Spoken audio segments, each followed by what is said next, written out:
What's up, YouTube? This is Too Raw for TV. So, I'm going to go ahead and knock these out.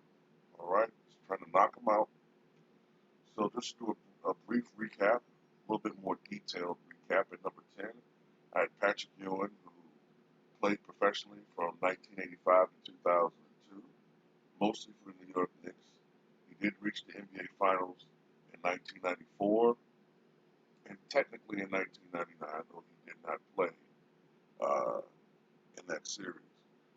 At number 9, I had Artis Gilmore, who played professionally from 1971 to 1988, also 17 years. He won the championship in the ABA in 1975 with the Kentucky Colonels.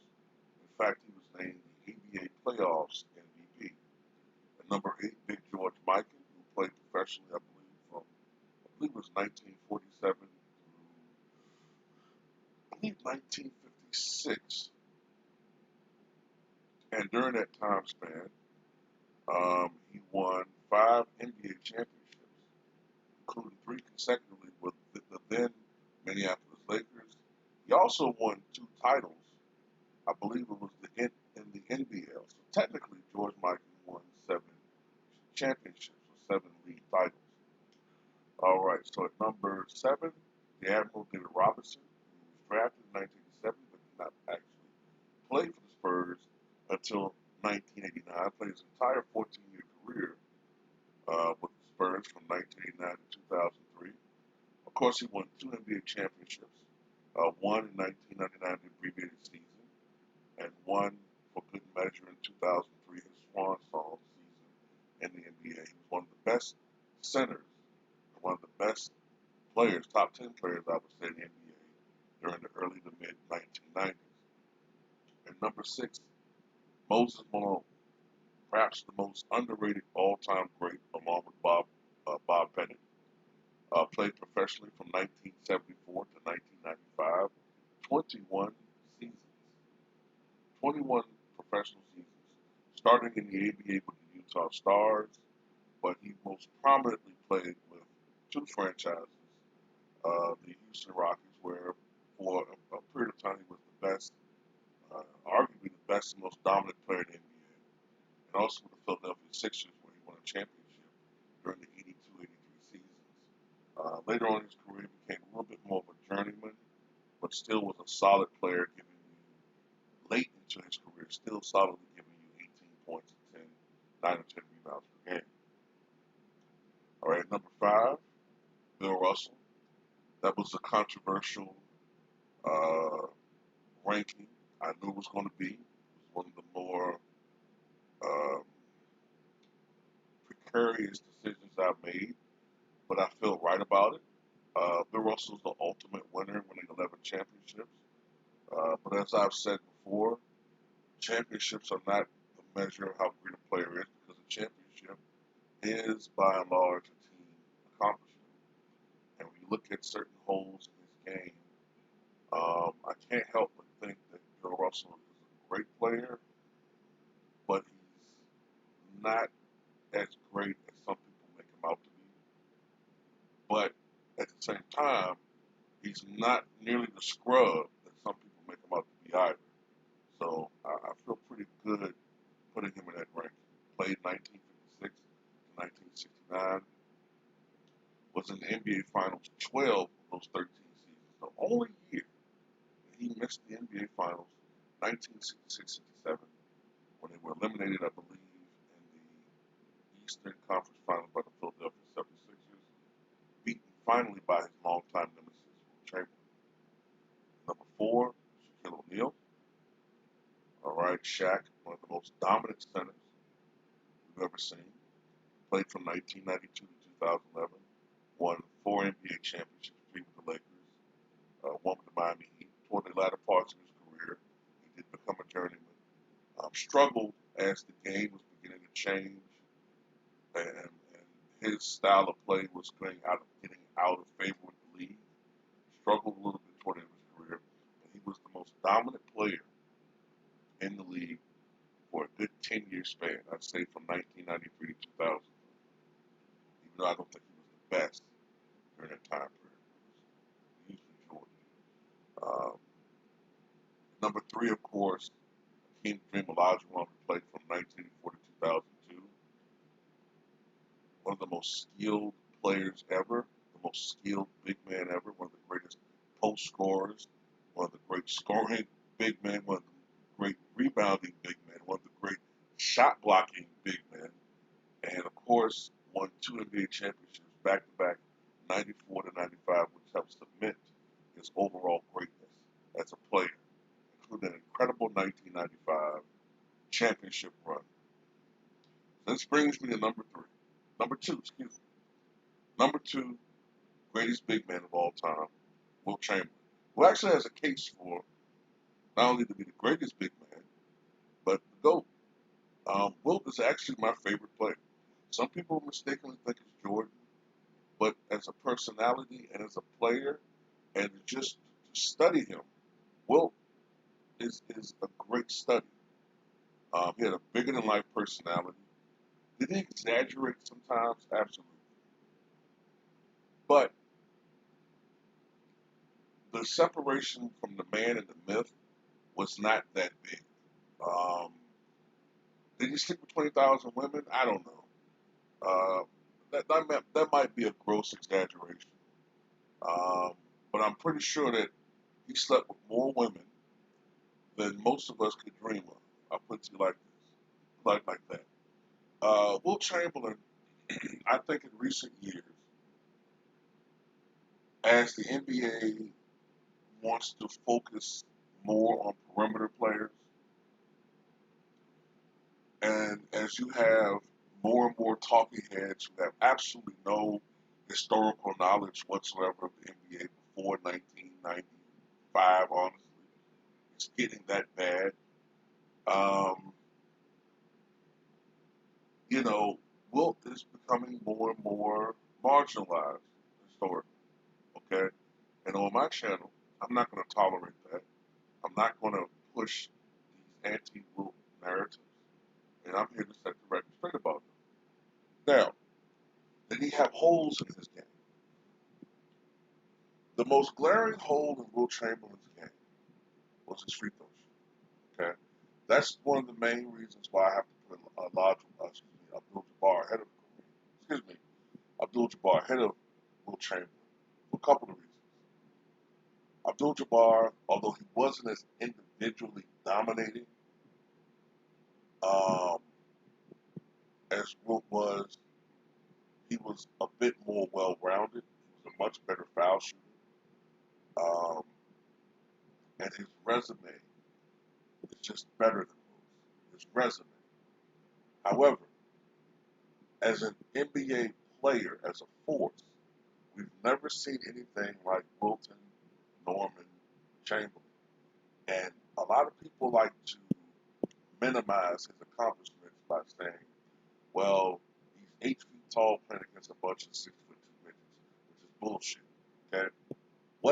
The problem that they make when they do that is that they're conflating the early years of the NBA. When I say the early years, I mean the Joe Fultz, uh, uh, George Mikan, Max Zaslowski, Brad Davies era, late 40s NBA. And they're confusing that with the Wilt Chamberlain, Bill Russell era. By that time, the shot clock had been institutionalized. Um, the goaltending rules in place. Um, the game was becoming a faster paced game. The players were becoming much more skilled. The set shot was becoming a thing of the past.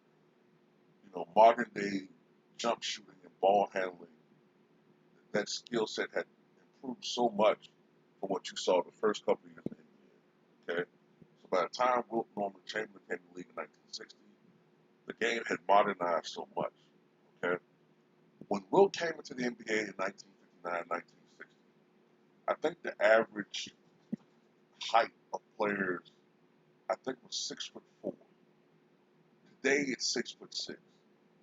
Okay, by the mid 1960s it was 6'6".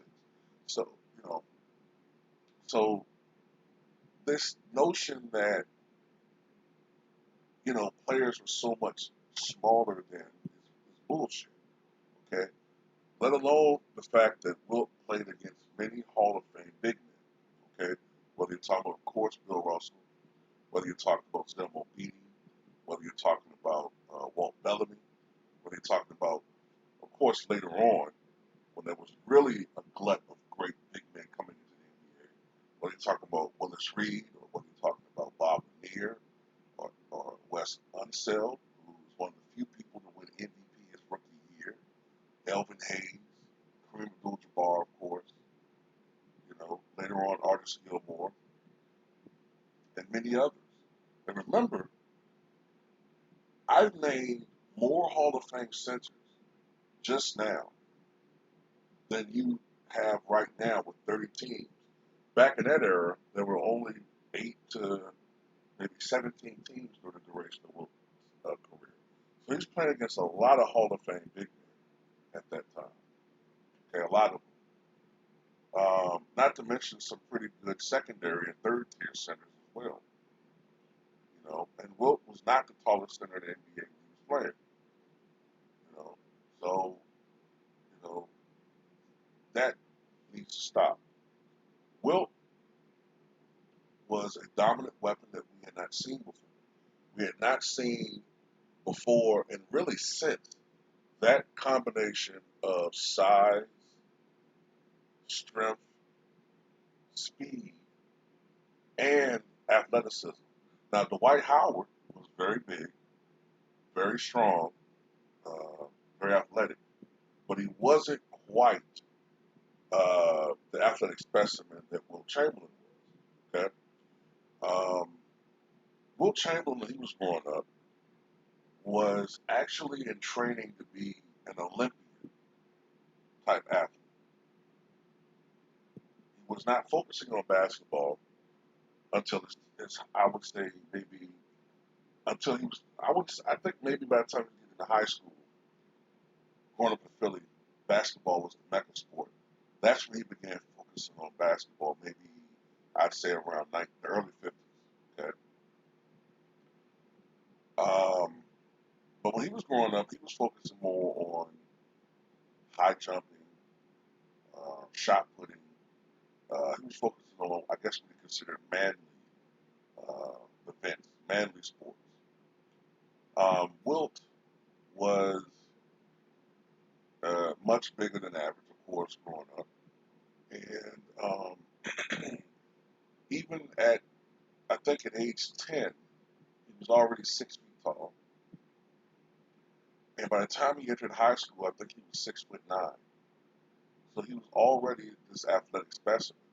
But the thing about Wilt was he wasn't like George Mirasan or some of these other guys who were big, but they're kind of clumsy and they're built kind of unproportional, like, this Andre the Giant type shit. He was a regular shaped person with normal body proportions. Okay. Um,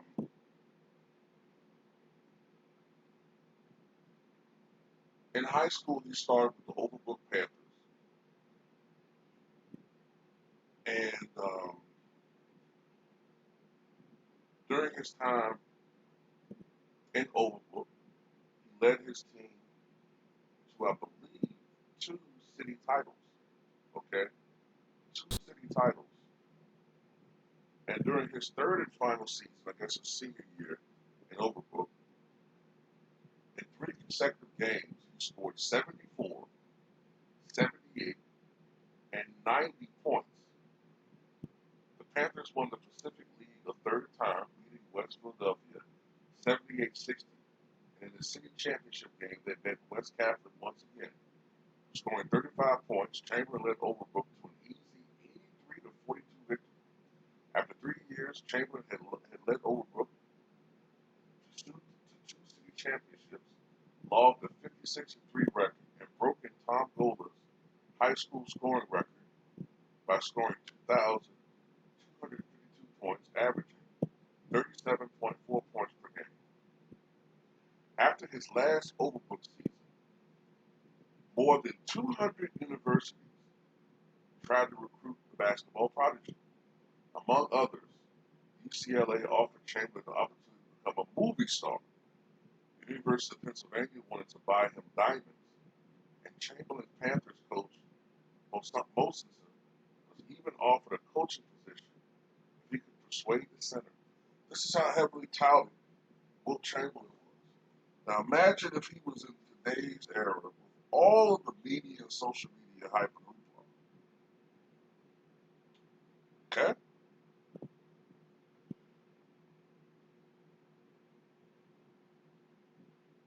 Now ultimately, after visiting the University of Kansas and conferring with the school's renowned college coach, Phog Allen, Chamberlain proclaimed that he was going to play college basketball at Kansas, wanting a change of scenery. At the ages of 16 and 17, Chamberlain played several professional games under the pseudonym George Marcus. There were contemporary reports of the games in Philadelphia publications, but he tried to keep them secret from the Amateur Athletic Union. In 1955, Chamberlain entered the University of Kansas. In his first year, he played for the Jayhawks freshman team under Coach Phog Allen, whom he admired. Chamberlain was also a member of Kappa Alpha Phi fraternity, where he was president of his pledge class. Um, Chamberlain's freshman debut was highly anticipated, and he delivered. The freshman squad was pitted against the varsity, who were favored to win their conference that year. Chamberlain dominated his older college players by scoring 42 points, grabbing 29 rebounds, and registering 4 blocks.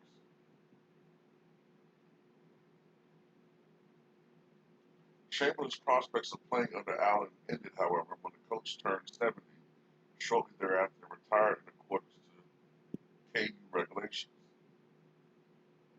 Chamberlain had a bad relationship with Allen's successor, Dick Harp. Fueled by resentment and disappointment, Chamberlain biographer Robert Cherry has doubted whether Chamberlain would have chosen KU if he had known that Allen was going to retire. On December 3rd, 1956, Chamberlain made his varsity debut as a center. In his first game, he scored 52 points and grabbed 31 rebounds, breaking both all-time Kansas records, an 87-69 win over Northwestern.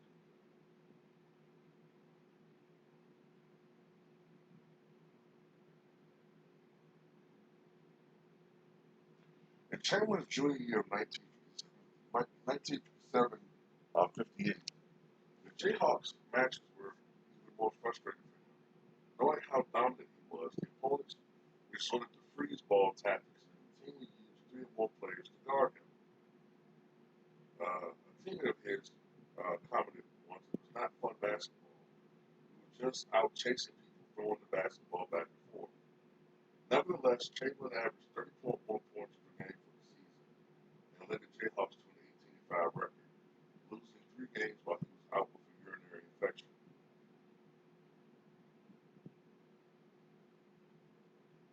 In 2 seasons of college at Kansas, Wilt averaged nearly 30 points and 18.3 rebounds per game and led Kansas to 1 Big 7 championship.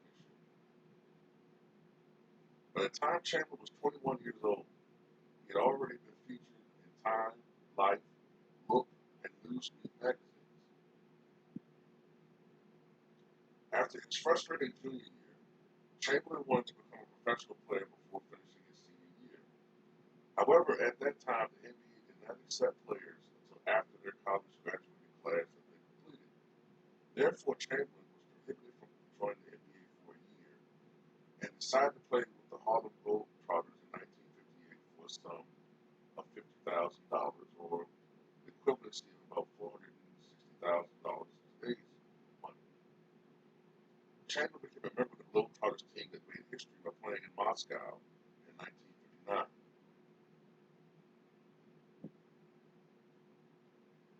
One particular Globetrotter skit involved a Globetrotter captain, Metal Clark Lemon, collapsing to the ground, and instead of helping him up, let me say it one over again. One particular Globetrotter skit involved Globetrotter champion Metal Clark Lemon collapsing to the ground, and instead of helping him up, Chamberlain threw him several feet high in the air and caught him like a dog.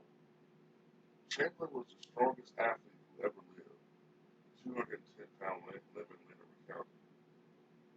In later years, Chamberlain frequently joined the Globetrotters in the offseason and fondly recalled his time there because it was no longer cheered at or asked to break records, but just one of several artists who loved to take around. On March 9, 2000, his number 13 was retired by the Globetrotters.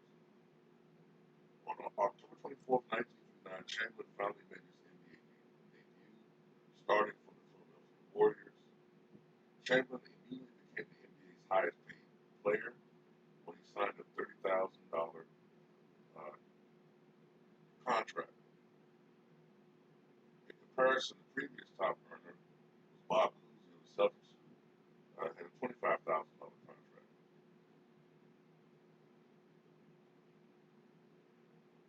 And I'm just going to kind of skim through a little bit, all right? So, 1959-1960 season,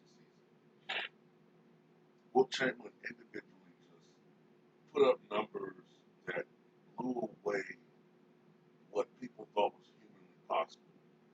And what I mean by this, well, the year prior, okay, 2 years prior actually, 1957, 1958, George Yardley of the Detroit Pistons was the first player to score 2,000 points in the season.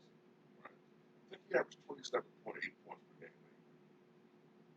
The next year, 1958-59, the year before Chamberlain arrived, Bob Pettit of the then St. Louis Hawks set a record for scoring. He scored 2,102 points. I think he averaged something like 29.2 points per game. And that was the most points ever scored in a season. Well, Chamberlain comes to the NBA the very next year and averages a whopping 10 points more per game than any player that ever averaged before. 8 points more, excuse me. He averaged 37.6 points per game his rookie year. And I believe he averaged nearly 28 rebounds per game. And in one of those games that year, he hauled down 55 rebounds. On January 25th, 1960, Chamberlain recorded a rare feat in the NBA, recording 50 points and 40 rebounds in an NBA game. During the game against the Detroit Pistons, Chamberlain recorded 58 points, 42 rebounds, and 4 assists. His 58 points were a then career high for him. That wouldn't last long. And this is just to emphasize what I just mentioned. In his first NBA season, Chamberlain averaged 37.6 points and 27 rebounds, actually more than 27 rebounds, convincingly breaking the prior regular season records. He needed only 56 games to score 2,102 points, which broke the all-time regular season scoring record of Bob Pettit, who needed 72 games to score 2,101 points. Chamberlain broke 8 NBA records and was named NBA MVP in rookie year that season, a feat matched only by fellow Hall of Famer Wes Unseld in the 68-69 season. Chamberlain capped off his rookie season by winning the 1960 NBA All-Star Game MVP award with a 23-point, 25-rebound performance. The next year, Wilt Chamberlain would average 38.4 points per game, and he was individually seen as the most dominant player in the game.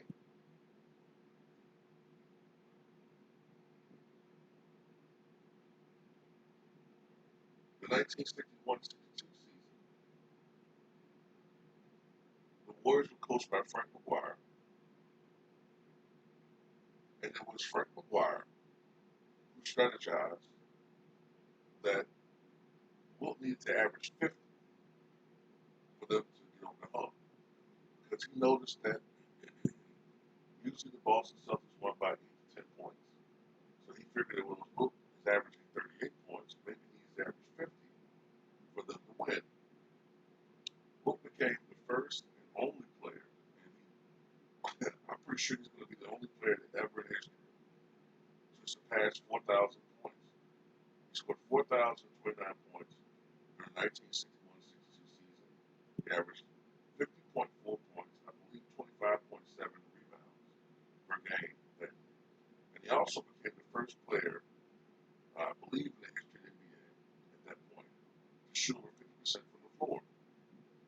At this time, league average field goal percentage was in the low 40s.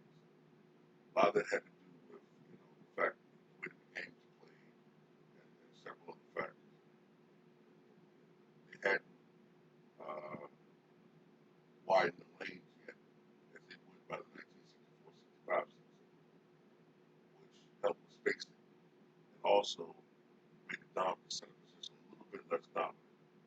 Uh, but what you would continually see over the next several years is that no matter how dominant Wilt Chamberlain was, his teams could not get over the hump because they couldn't get past the Boston Celtics. Okay, when he was in the Eastern Conference with the Warriors, they couldn't get past the Boston Celtics, and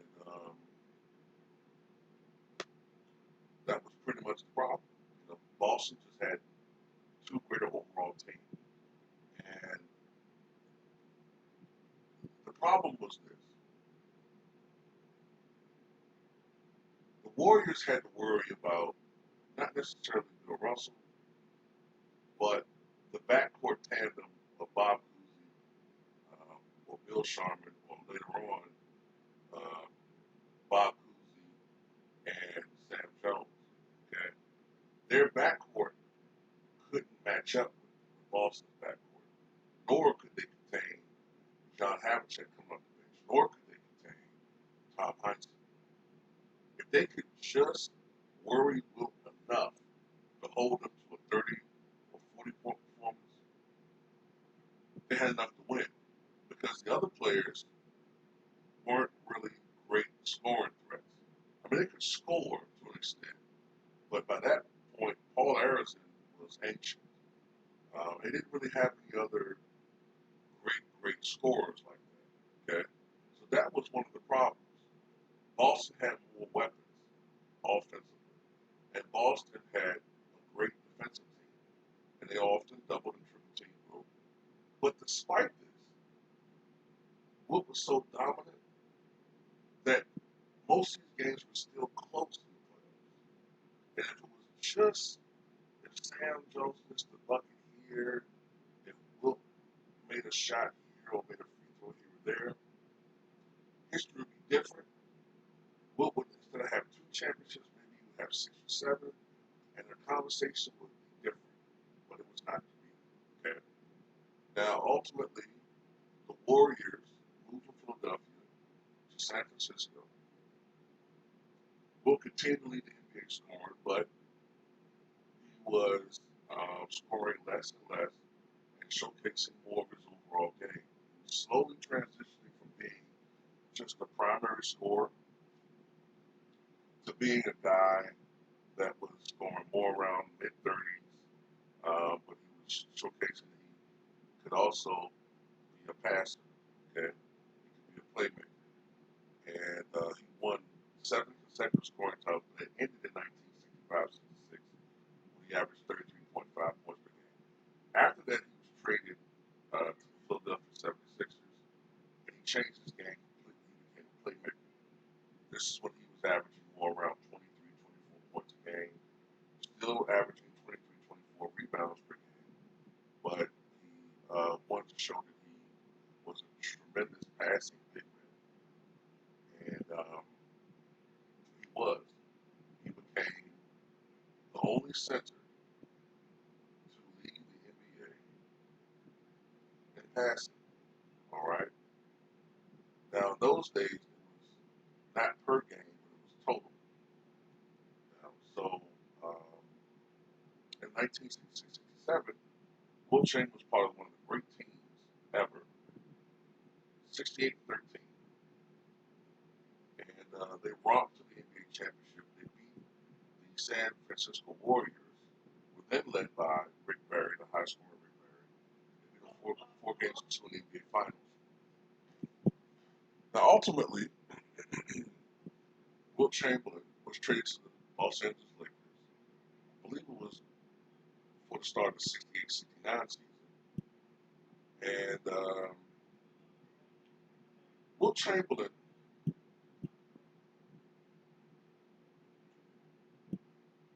during his first year there, led the Lakers to the NBA Finals. And they were supposed to beat the Boston Celtics. The Celtics by that time were older.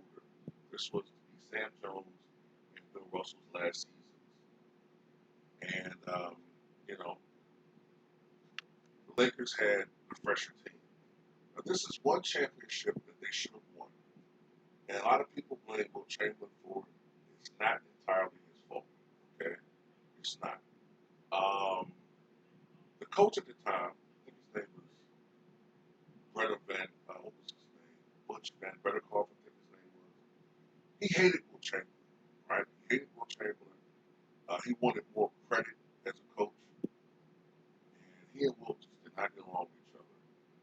He thought Wilt was, I'm going to put you like how I feel, okay? I think he saw Wilt as an ugly nigga, okay? He took Wilt out. Took Wilt out because Wilt was having an issue with his leg. Wilt took him out. Wilt tried to get back into the game. The coach would not let him back in. Ultimately,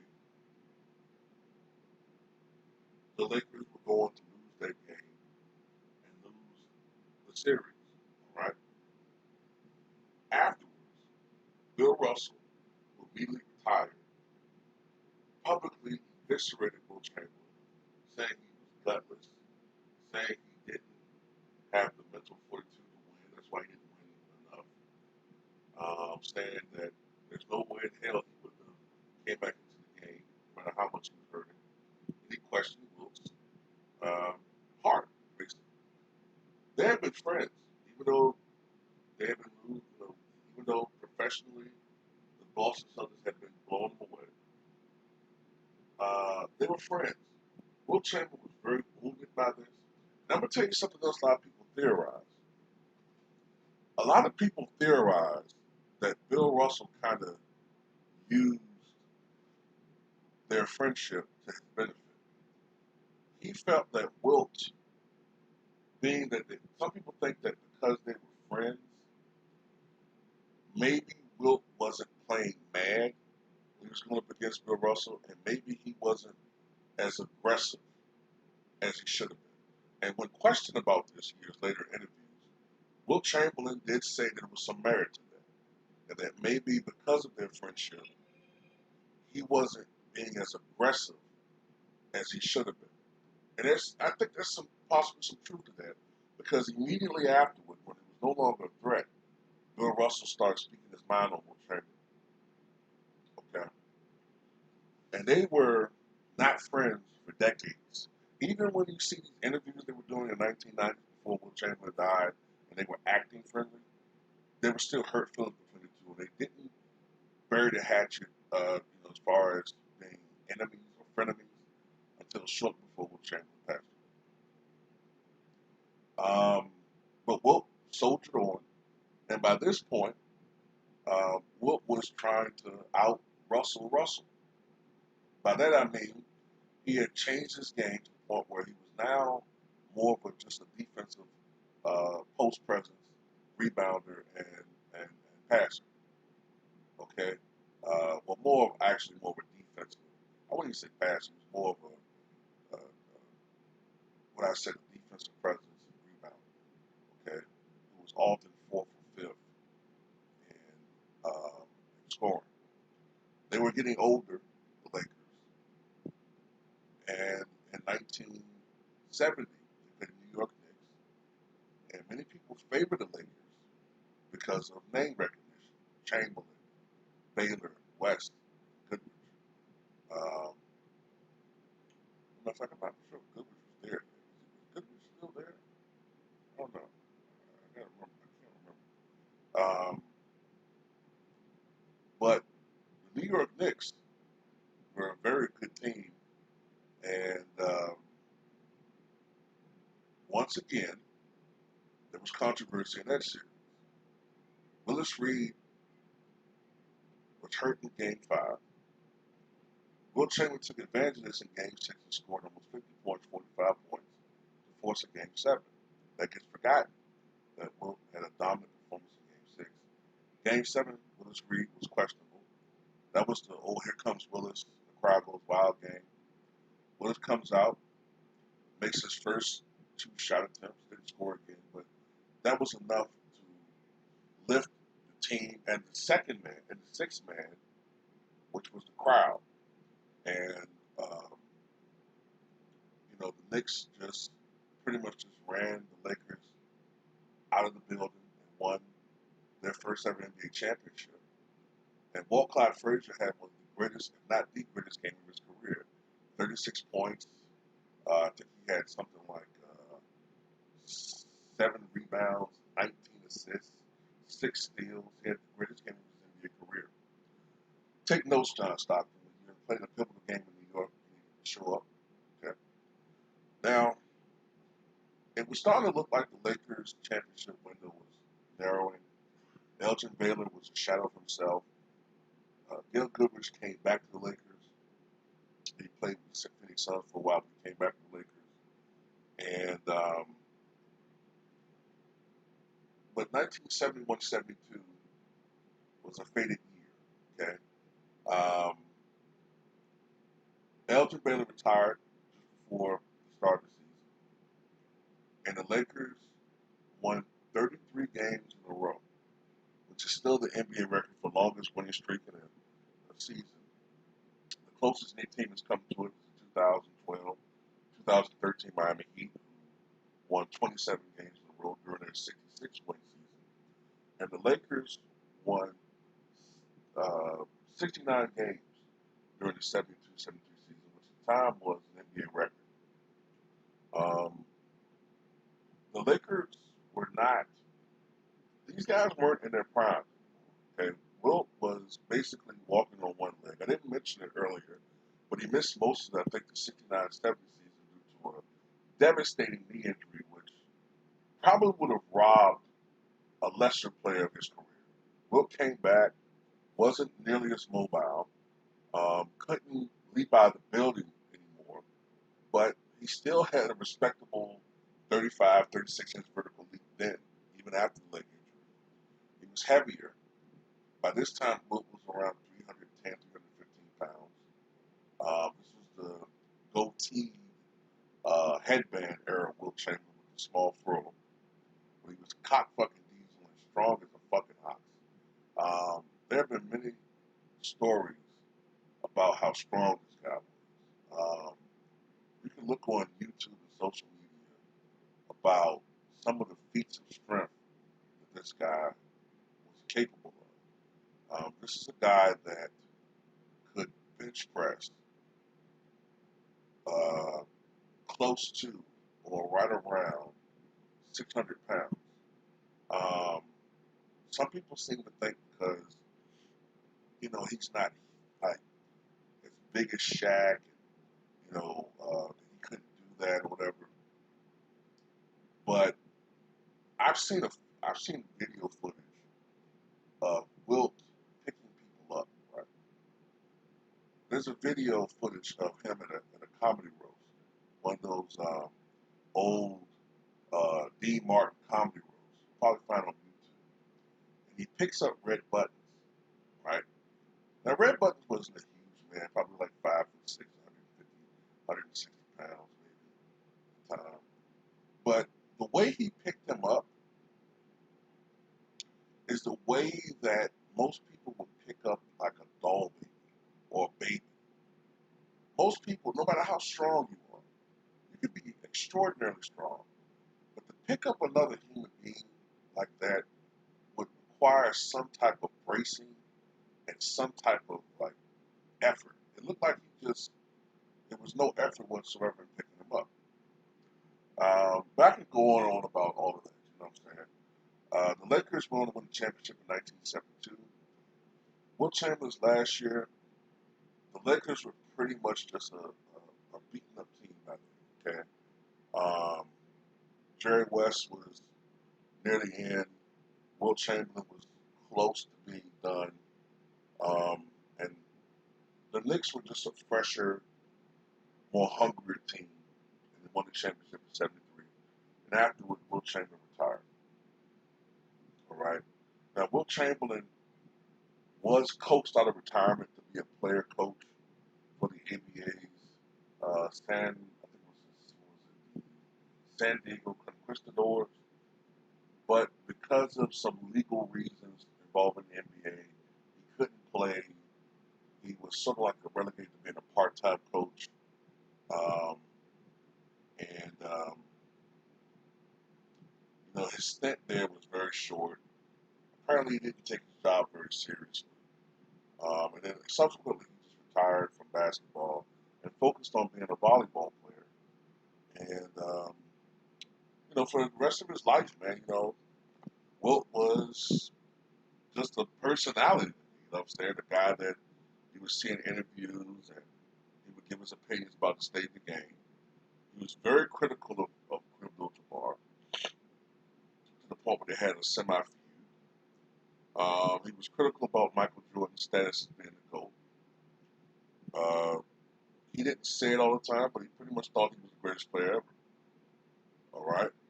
Um, in the 1990s, I remember him, of course, for the book that came out where he did, say that he slept with 20,000 women. I don't know if that's true, but if you do the math, he lost his virginity, he said, when he was 15 years old. And we all did that math, like, okay, 15 years old when he started. And at the time when he wrote it, he was 55. That's 40 years. That's 20,000 women. Divided, da, da, da, da, da, da, da. I remember doing the math and coming up with 1 point, I think it was 1.5 women per day or something like that. I was like, man, I know this. There was a teammate when I asked about that, right? There was a teammate, I remember reading this. There was a teammate that said that he doesn't quite believe that number because he said it was too many goddamn times that Wilt Chamberlain, after a game, would go to his room, go to his apartment. Because Wilt had to, even though Wilt played for the Philadelphia Warriors, he didn't live in Philadelphia. I believe he lived in New York. So he had to commute there every time. But anyway, he said he saw Wilt go home too many times and go to his apartment with a bag of Big Macs with nobody with him. So he's like, I don't know about that. But slowly toward the end of his career, Wilt began to have, toward the end of his life, Wilt did begin to have some health problems. Um, by, I think, 1991, 1992, Wilt, I think while he was going on a hiking expedition with friends, he became dizzy and he was diagnosed with high blood pressure and a heart condition, put on medication. And subsequently, over the next several years, Wilt lost some weight. Probably got back down to about maybe 270 something. That's when he was doing those interviews with NBA, with NBA's videos with Bill Russell. He looked great, you know what I'm saying? During 1998, Wilt's heart condition began to act up. He gained a lot of weight, which was mostly fluid weight. He got all the way up to 330 pounds. Um, he had to have fluid literally drained from his body. He was into congestive heart failure at the time, and he was in failing health. Now, at the time, I didn't know that. We didn't know that. Most of us. Shortly before he died, he had a dental procedure done where he had, I think, 2 or 3 teeth removed that had been bothering him for a couple of years from an incident that occurred or incident occurred when he was playing in the 1960s, where I think it was Clyde Leveland, who was an enforcer, bruiser type player, knocked Wilt's teeth backwards. Okay, so it was starting to bother him. He had those teeth removed. He said it was the most excruciating pain he had ever endured. And it was at this time that Wilt, who was known for being a Superman, a literal Superman, he was so weakened that his sister said, couple weeks before he died, that he literally had so little strength that she had to help him. Superman. She had to help him up and down stairs, and sometimes he would literally lay down on the ground just to conserve his energy back. And that she had never seen him in that type of state before. He was constantly complaining about the pain in his teeth. I still remember October 12th, 1999.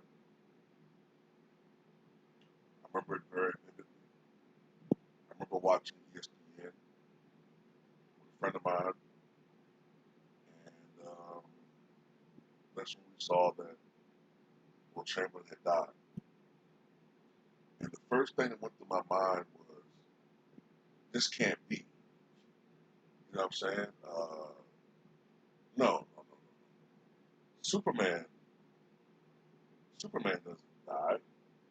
He's 63. No. There must be some type of mistake. There's some type of mistake. There was no mistake. Wilt Chamberlain had died of a heart attack.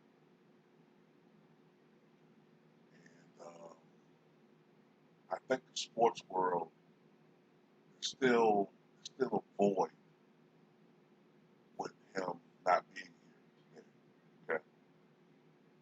And when you look at his resume, I mean, what can I say?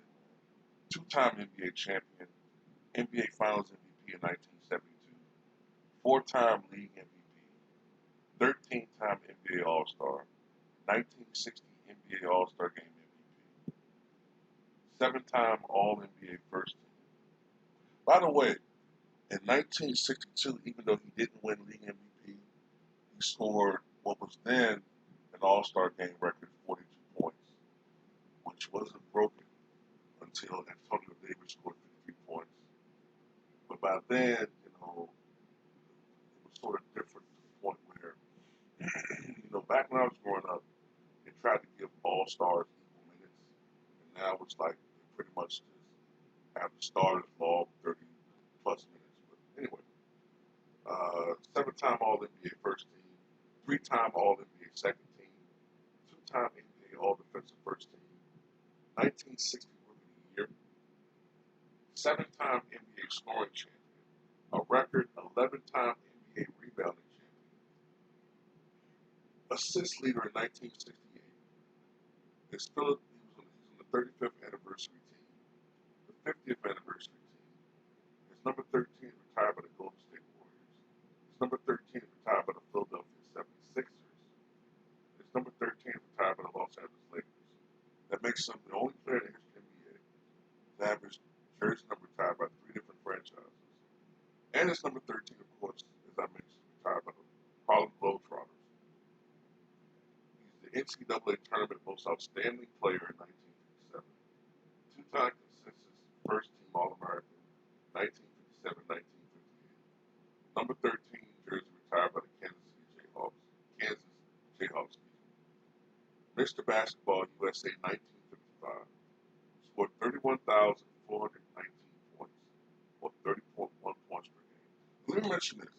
Even though he's second to Jordan in scoring, Jordan averaged 30.12 points per game, Wilt 30.06 points per game. It has to be noted that Wilt Chamberlain willfully and willingly changed his game for the betterment of the team. And prior to when he changed his game, to when he was scoring less, the first 7 years of his career, Wilt's career scoring average was 37 points per game. Okay, 37 points per game. And had he continued to play at that pace, and if he wanted to play longer, Wilt could have scored 40,000 plus points had he chosen. Just want to mention that. Wilt Chamberlain corralled a record 22,924 rebounds, or a record 22.9 rebounds per game, and dished out 4,643 assists, or 4.4 assists per game.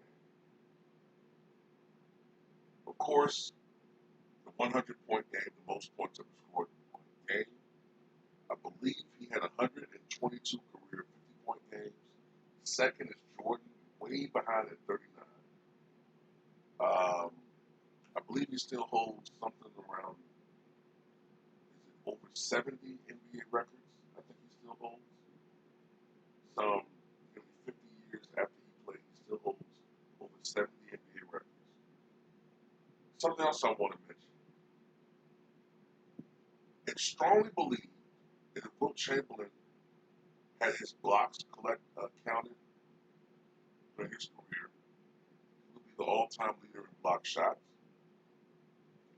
And I strongly believe that Wilt Chamberlain is probably, by a long margin, by a huge margin, he would be the all-time leader in triple doubles. I'm going to explain to you why. Abe Pollin, not Abe Pollin,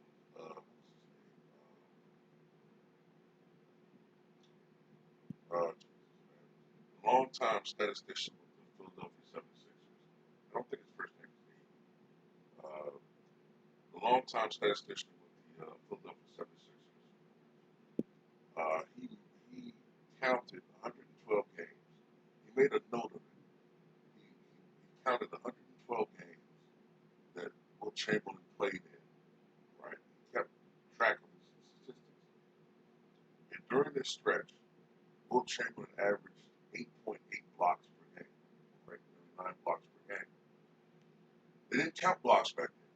But when you look at the fact that at that time, Wilt Chamberlain was routinely getting double doubles, 20 points and 20 rebounds, close to 10 blocks, 7, 8 assists per game. We're talking triple doubles.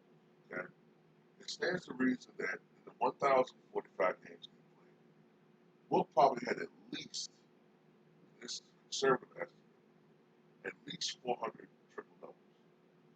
Okay, 400, possibly as many as 500. If we really could count what he accomplished, quadruple doubles, triple doubles, double doubles, uh, it really wouldn't be close. And the GOAT argument might look different. You know, it could be a total different dynamic. But number two all time, and that's controversial, Wilton Norman Chamberlain.